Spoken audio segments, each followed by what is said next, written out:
And now, back to the Big Dumb Fun Show. Thanks for listening to the Big Dumb Fun Show. You can watch the show all week long. If you miss it, Mondays live, 7 to 10 p.m. Central Standard Time, because it's in replay. Say you're listening to the show live, you're a huge fan of the show, but halfway in, you fall asleep. That happens. It happens, and you want to catch back up. Sometimes not halfway. Sometimes if you're even in the studio. I have a picture. If I get the permission, I'll post it. Don't ask for his permission. Gunnar, what did you Don't tease us like that you have a picture, but now you can't necessarily post it till you get permission. You. Do you sleep? I'll post it. Did you sleep on the bus on the way to Hardly Dallas? at all. You didn't sleep at all? I mean, I did a little bit, because you just get so exhausted. Yeah. But it's never a comfortable ride. No, I mean, the bus it doesn't matter. It's just 12 hours. How long was hours. this trip? 12 hours. 12 hours. With a layover in Tulsa on the way there and a layover in Oklahoma City on the way So they drop you off in Tulsa, and then that bus goes like 3 to in Cali the morning. and, God. I don't know where that bus went to Oklahoma City or something. And fortunately, the bus I was on from Tulsa to Dallas was not that crowded, so I had the whole seat. I'm trying to post this picture. To be able to spread out on and not and still be uncomfortable and not really be able to sleep. Like an hour there, Who did you have to sit next to? Was it the Mennonites? The Amish guy? No, it wasn't the Amish people. It was, I don't even remember, to be honest with you. You can tell me, I'm a doctor. Somebody fat and smelly. Speaking of doctors, we don't do shout-outs on the show. That's abundantly clear. But we do.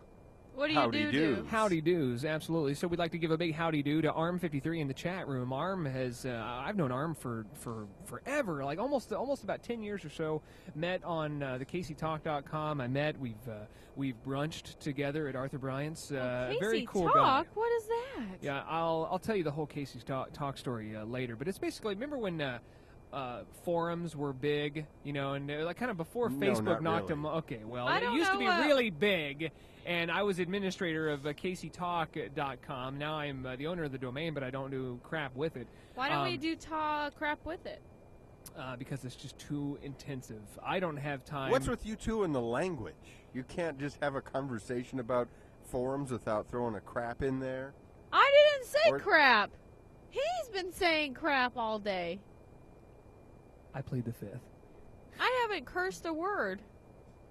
Speaking of crap, can I talk about my colonoscopy and doctors and crap and whatnot? Nobody. First of all, I'd like to report. Eels. There were no eels. Positive. And according to the doctor, I was clean as a whistle down there, right? And I have to say that the colonoscopy experience has to be one of the better medical experiences of my entire life. That's because they put him out. So having tubes put up your butt is exciting for you? It wasn't exciting, no. But, in fact, it was very nerve-wracking to start. That's what I've been told. But by whom? I go in there, and they tell you to strip down. They put the gown on. You get on the gurney. And they're like, all right, here you go. And then in order to check into the hospital, you have to sign a waiver basically saying, hey, if you die, we're not responsible, and we get to look through your pants, it's like your pockets. Pages of waivers. It's like so many waivers. And then at the end of getting just checked in, she's like, okay. And she's like, please read this and follow the instructions. And she hands me a laminated piece of paper. And I read the laminated piece of paper, and it says, I have read this piece of paper, so put this piece of paper back to the person that just gave you the piece of paper, or something of that nature. Like hand it back to the person. And so I'm like, I look at it and I'm like, okay, and then I hand it back to the lady who's sitting probably closer to me than you are right now. I'm like, here you go, and she's like, thank you.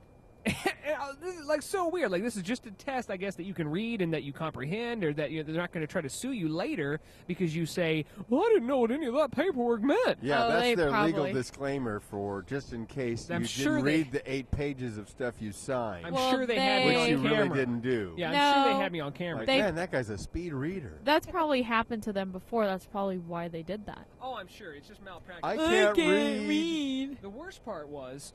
I had to, once I was on the gurney, ready to go back in, the nurse comes out like, hey, how's it going? What's your name, date of birth, social, blah, blah, blah. They're asking me all these questions. And they're like, what are you in here for? And I'm like, holy crap, you're the nurse. See? Did you hear him? He said it. Okay, you called me. It's like Pee-wee's Funhouse in here every time I say crap. Ah! Where were you? What hospital? I was in Independence, hospital in Independence. Oh, Centerpoint. Okay, I was at Centerpoint. And so I go in there, and they're like, hey, what are you in here for? And I'm like, everyone's asking him. Like, what? I don't understand. You're the janitor. You're the nurse. Shouldn't you know what I'm here for? Where was your chart? And exactly. Shouldn't there be a chart you should look at? And so then the next person comes in. Hi, my name's Gary, and I'm your anesthesiologist. And what are we doing today? Like, well, holy crap! Shouldn't you know? You're the anesthesiologist. You're going to be putting me to sleep, and you have no idea what procedure I'm going through? This makes me a little bit nervous now. And so I go, I'm here for the colonoscopy. And they're like, oh, have you ever had one before? Not that I know of. No, I haven't. In recent memory, had somebody snake a camera up to my lower intestine. And he's like, all right. Then the next guy comes in. Hey, I'm Ben. And I'm with the anesthesiologists, and what are we in here for? And first of all, I'm like, Ben, who was the other guy that just said he was anesthesiologist? Oh, no, okay. I'm his assistant. And I'm like, okay, fine. I don't want to have to tell another person what we're here for. Then comes the doctor with the awesome mustache, right? I saw pictures of him online. I knew that this guy had a killer mustache, like almost a Michael Mahoney. And you're like, I want that doctor. Folks out there who are not aware of it, Google Michael Mahoney. He used to have a beautiful stash before shaving it off a couple years ago. And Jeff wants one so bad. I would be upset about these guys, anesthesiologists, who come in saying, what are we getting done? Yeah. Because you're the only one getting a tube stuck up your butt. I'm like, no, there's no we in this. No. And so he's like, well, basically, here's what we're going to do. They're going to give me the same drug they gave Michael Jackson, and I'm supposed to feel good about this. And I didn't tell the guy, beat it, because that was too obvious of a joke. And so Ross woke up for that one. And so then, I'm talking to, the doctor comes in, hey, what are we going to be doing today? Holy smokes, Doc, you are the ass man. You should know exactly what the hell we're doing. They put me to sleep. I wake up like 20 minutes later, and they're like, all right, you're good to go. You can go and grab a burger or whatever. I felt no pain. Your butt didn't hurt? My butt did not hurt. I did not feel violated. However, they did get me. Oh, look at that bruise. Yeah, they tried to get me in the hand. They got me in the arm. They got me all over. But that would pale in comparison from what else happened to me later in the week, and we'll get into that next on The Big Dumb Fun Show.